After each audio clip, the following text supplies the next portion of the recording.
Hello les gars, comment vous allez? J'espère que vous allez bien. Bienvenue sur notre troisième chapitre sur les exercices de PHP. Là, on va traiter les boucles et les conditions. Je vous ai préparé des exercices. Voilà, n'hésitez pas à faire une pause au niveau de la vidéo pour en tout cas le faire vous-même parce que c'est intéressant de le faire par vous-même si vous avez des problèmes. Comme ça, ce sera facile de le faire ensemble. Voilà, maintenant là, on va utiliser notre éditeur. Notre éditeur, c'est notre éditeur Visual Studio Code. Et on va utiliser notre serveur XAMPP qu'on a là. On va démarrer les deux. Voilà, maintenant la première question, c'est écrire un code, en tout cas le code PHP, permettant de résoudre et d'afficher les solutions d'une équation de type AX plus B. Voilà. Là, on va déclarer deux variables A et B. Voilà. Et nous, peut-être ce qu'on va faire, A est égal à, par exemple, 5. Et B est égal à, peut-être, B est égal à 9, par exemple. Voilà. Maintenant, on vient de déclarer nos deux variables. Voilà. Pour ceux qui ont fait du math, pour que l'équation AX, bon, je vais le noter ici. Pour que AX plus B est égal à 0 soit résoudre, on peut le résoudre. Il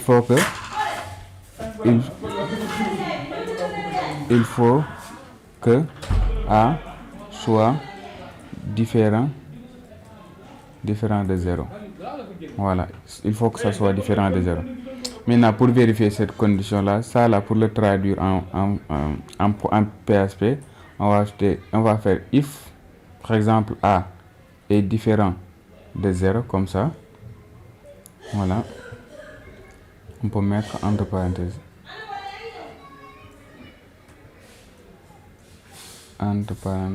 Voilà, entre parenthèses. Voilà. Qu'est-ce qu'on dit?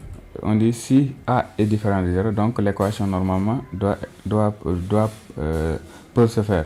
On va faire x doit être égal à quoi? À B, moins B sur A. À moins B sur A. Bon, pour ce faire, on va faire $x est égal à, exemple, moins A, moins B autant pour moi, moins B sur A. Voilà, point virgule. Et maintenant, on peut afficher le résultat. Écho, solution. Là, la solution est 2 points. Maintenant, je fais virgule. Et le résultat, c'est X. Voilà. Maintenant, sinon, c'est-à-dire si A est égal à 0, pas de solution. Présent, écho,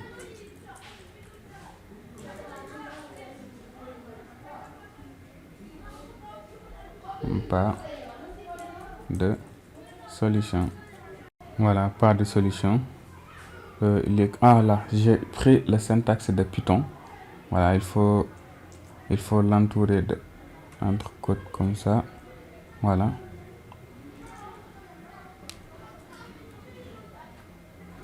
Il faut l'entrer d'entre côtes comme ça. Voilà. Là aussi, entre côtes. Voilà, je fais ça. Je copie son contenu. Et je le place là à ce niveau. Voilà, on est bien. Tout à l'heure, c'est le syntaxe de Python que j'avais pris, désolé. Voilà, on peut harmoniser les choses. Maintenant, si je réactualise, bon, là, je vais faire Google, commander local. Après, on va formation PHP. Il dit solution indefine ligne 5. Au niveau de la ligne 5, il y a quoi? Ah, c'est dollar au lieu de A. Voilà. C'est dollar $A. C'est la variable là. Là, si je réactualise.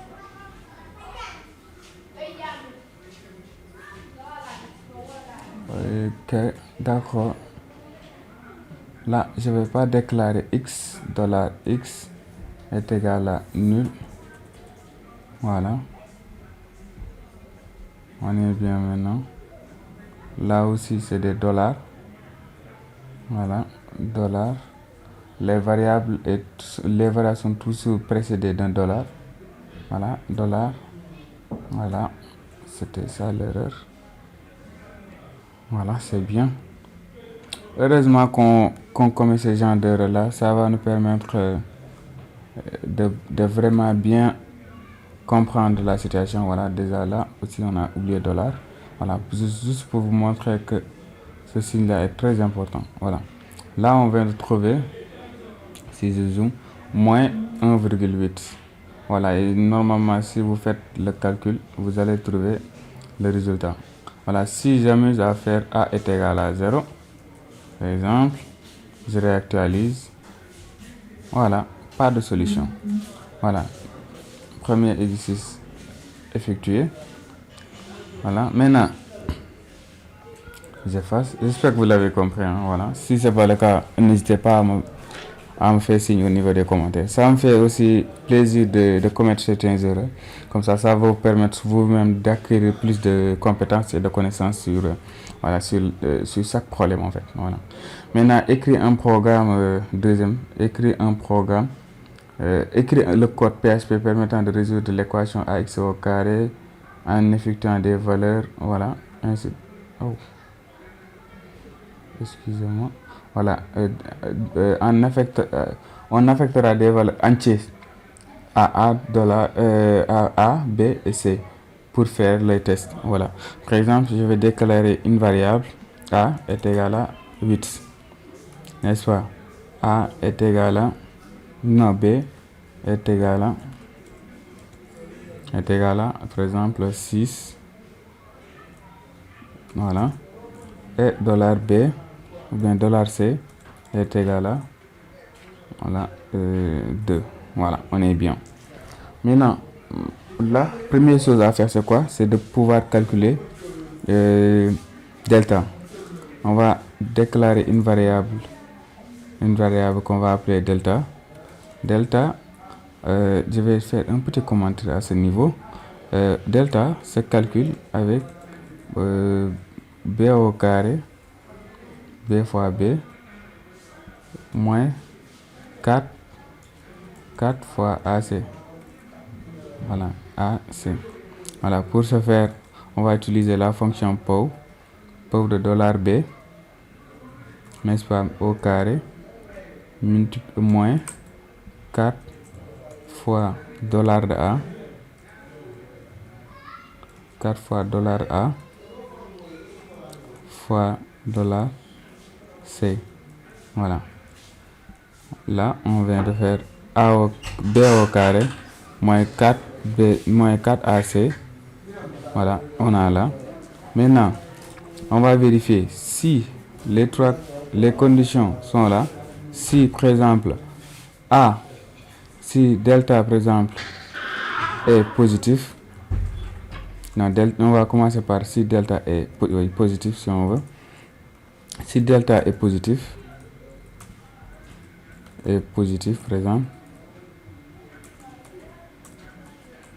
positif, qu'est-ce qui va se passer? On aura deux solutions, x1 et x2. On verra comment faire pour les calculer. Maintenant, si, par exemple, delta est égal à 0, par exemple, est nul, il y a une seule solution, x0. Et enfin, si delta, par exemple, si delta est négatif. Voilà, si delta est négatif, pas de solution. Voilà, pas de solution. Voilà, maintenant on va traiter le premier cas, ici. Maintenant on va vérifier if, par exemple, delta, si delta, par exemple, est positif, c'est-à-dire supérieur à 0, là, c'est une bonne nouvelle. Par exemple, on aura on aura par exemple x. Bon, on peut calculer à l'avance racine de delta. Par exemple, je vais l'appeler race comme ça, delta. Voilà, comme ça, pour définir racine de delta. Racine de delta égale SQRT de delta. Voilà, ça c'est comme ça qu'on calcule racine de delta. Voilà, maintenant, x1, $x1 est égal à quoi? Est égal à moins b, n'est-ce pas, entre parenthèses bien sûr, parce que là je peux même mettre l'opération ici. Je vais faire ça, je vais faire x1 est égal à moins b moins racine de delta. Moi c'est un peu compliqué à écrire ici, mais je vais utiliser directement le code. Moins b moins $b moins $racine de delta, le tout sur 2a, 2, le tout sur 2 multiplié par $a. Voilà, on est bien. Bon, là je mets entre parenthèses comme ça pour enlever le problème. Je vais copier le même code, changer juste le signe moins qui se trouve là, c'est plus. Voilà, là comment on l'a fait, là aussi c'est x2. Voilà, on vient de calculer la première solution qui est moins b moins racine de delta sur 2a. x2 égale à moins b plus racine de delta sur 2a. Voilà, je peux faire écho. Première solution c'est, par exemple, je peux faire x1. Bon, je peux faire juste x1 $x1 et x2, par exemple, $x2. Voilà, on est bien maintenant. Là on vient de faire notre première opération. Deuxième opération c'est quoi? C'est quand, par exemple, elif maintenant si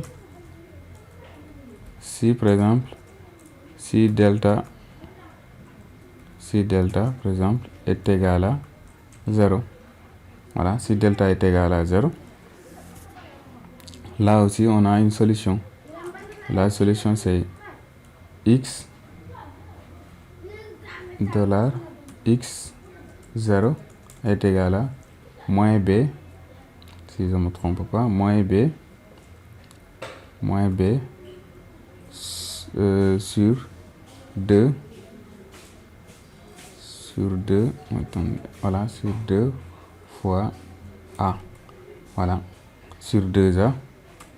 Ça c'est la solution. Maintenant écho, par exemple, je vais faire $x1, non, x0 autant pour moi. Voilà, maintenant si ce n'est ni positif ni négatif, c'est notre dernier cas. Si positif ni positif ni nul, donc il est sûrement négatif. Je vais faire juste else et faire pas de solution, écho, parce que si delta est négatif, on n'aura pas de solution, Voilà, on est bien. Maintenant si je compile, qu'est-ce qu'on aura? Voilà, pour ce premier cas on a delta qui est négatif.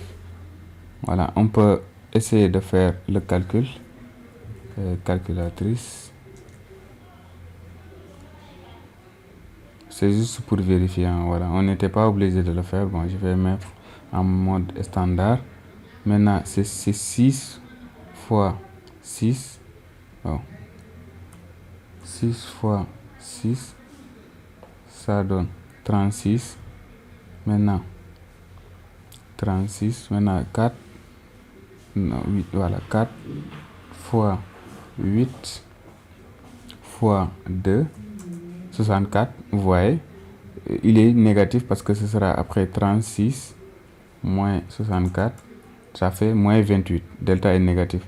Maintenant, si je fais ici un 9, voilà, la donne va changer normalement. Voilà, on aura deux valeurs ici et l'autre solution est là. Voilà, bon, le troisième cas, je ne sais pas quelle valeur exacte il faut prendre pour avoir delta est égal à 0. Donc, ce test, je vous le laisse, vous pouvez le faire. Voilà, vous pouvez essayer vous-même. Voilà, maintenant, notre dernier exercice, écrire un code permettant d'afficher le jour de la semaine. Voilà, à partir de son range I. Voilà. Peut-être ce que je vais faire. Bon, ça c'est un peu facile, c'est trop facile. Et je vais pas faire tout, juste une petite partie. Par exemple, si je fais if, par exemple, moi je vais d'abord vérifier les conditions. Si, par exemple, I est égal à 1, n'est-ce pas? I est égal à 1, c'est quoi? C'est lundi. Écho, lundi. Lundi. Voilà. Maintenant, else if. Maintenant, si I est égal à 2, voilà. Écho, mardi. Voilà, c'est comme ça que vous allez le faire. C'est un exercice très simple et pour ne pas trop perdre du temps, je ne vais pas le continuer. Et le switch aussi, je vous conseille d'aller au niveau du cours. Je l'ai traité intégralement. Je vais même donner des exemples.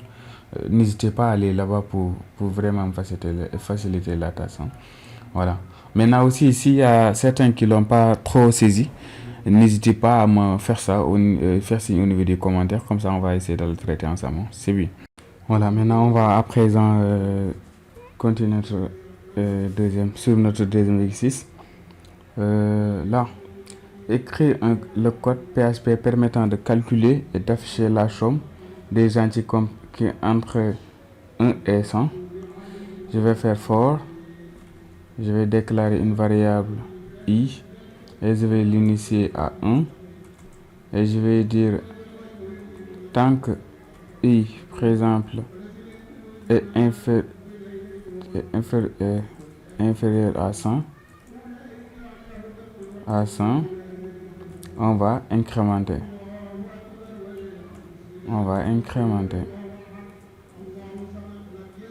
Voilà, on va incrémenter i plus. Voilà, quelque chose de simple. Voilà, maintenant on va faire somme, déclarer une variable somme. Somme est égal à, C plus est égal à $i. Voilà, on est bien. Maintenant, ce qu'on vient de faire, c'est quoi? On vient de faire quoi? On vient de dire, par exemple, à chaque fois que la valeur de i change, somme va changer de valeur, va prendre la nouvelle valeur de somme et il va l'ajouter à sa valeur qu'il a actuellement. Voilà, maintenant on peut sortir du boucle pour afficher somme. Voilà, pour afficher somme. On est bien. Maintenant, si je réactualise ma page, qu'est-ce que j'aurai? Il y a un petit problème au niveau de la ligne 3. Somme est égal à 100. Peut-être ce qu'on va faire, c'est d'initialiser somme ici à nul. Pour voir.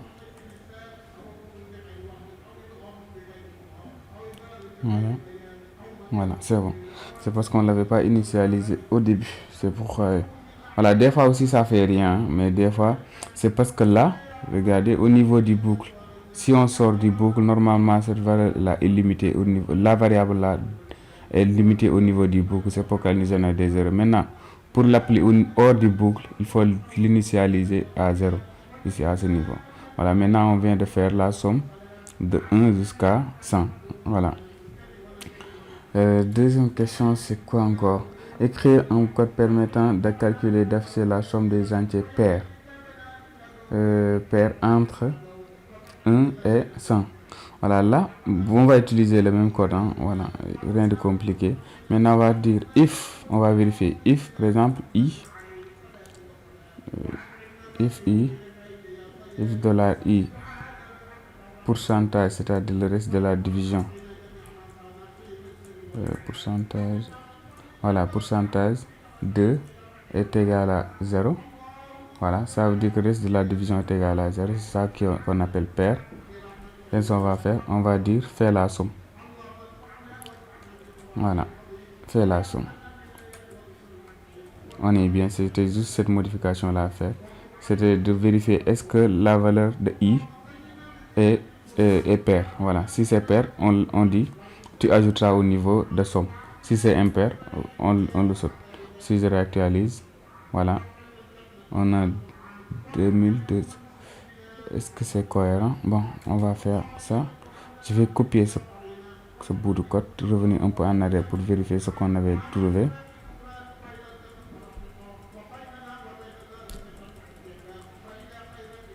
Voilà. Si je réactualise la page, je vais juste vérifier un truc. On avait trouvé 5050. Et maintenant, ici, on a trouvé combien? Voilà. 2550, c'est bon. Ok, maintenant vous aussi pouvez le tester avec vous. Bon, on va prendre quelque chose de plus... on va peut-être prendre 10 pour voir. 10 normalement, c'est juste pour vérifier est-ce que le code est bien. 10 normalement, il y a 2. Je vais vérifier avec la machine à calcul. C'est bien des fois de vérifier vos codes. Hein. Il y a 2, plus 4, plus 6, plus 8. Voilà, plus 10 lui-même, 30. Si je réactualise la page, voilà, 30, c'est bien. On est bien alors, c'est bon.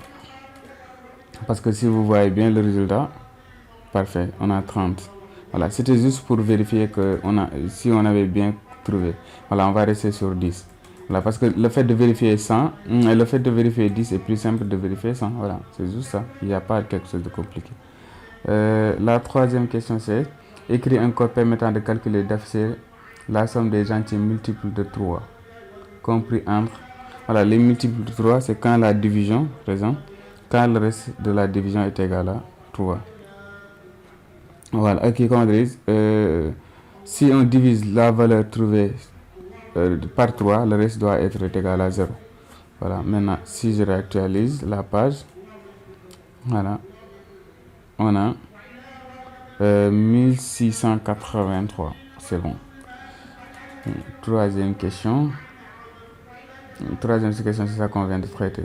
Maintenant, reprenez en utilisant while, do while. Bon, ça, je vous laisse visiter le cours. Maintenant, s'il y a des questions au niveau s'il y a des choses que vous n'avez pas compris avec les while ou bien de do while, parce que c'est la même chose, c'est pas trop compliqué, c'est pour ne pas trop prendre votre temps. Voilà, c'est pourquoi j'ai décidé juste de faire fort. Maintenant, après, vous pouvez tester le while. S'il y a des questions, n'hésitez pas. Je n'hésite même pas de tourner la vidéo avec while ni do while. S'il y a 2 ou 3 personnes qui n'ont pas compris, je balance le while et le do while. Ne vous inquiétez pas, voilà. Je suis là pour vous, je suis là pour vous aider. Donc, c'est juste pour ne pas avoir une vidéo de 1 heure de temps juste sur les exercices. C'est pourquoi j'ai décidé d'arrêter là la vidéo et de vous encourager par vous-même de faire les deux. S'il vous plaît, les gars, faites les deux. C'est très important en fait. Voilà, c'est très important de pouvoir manipuler les 3 boucles for, while, do while. Voilà, il faut vraiment vous le fassiez pour moi. Si vous pouvez pas le faire pour vous-même, s'il vous plaît les gars, faites-le pour moi. Et au niveau des commentaires, dites-moi j'ai fait comme ça. Voilà, je serai en tout cas satisfait de voir j'ai fait. C'est ça le challenge. Le challenge c'est quoi? Au niveau des commentaires, bombardez-moi j'ai fait. Juste cette phrase-là. Maintenant, pour ceux qui n'ont pas compris, j'ai pas compris. Pour do while, voilà, j'ai pas compris while ou bien j'ai pas compris le do while. Comme ça, on va essayer de prendre un jour pour tourner while et le do while. Merci, c'est la fin de la vidéo. Si la vidéo vous a plu, n'hésitez pas à liker, à s'abonner, à partager. Merci.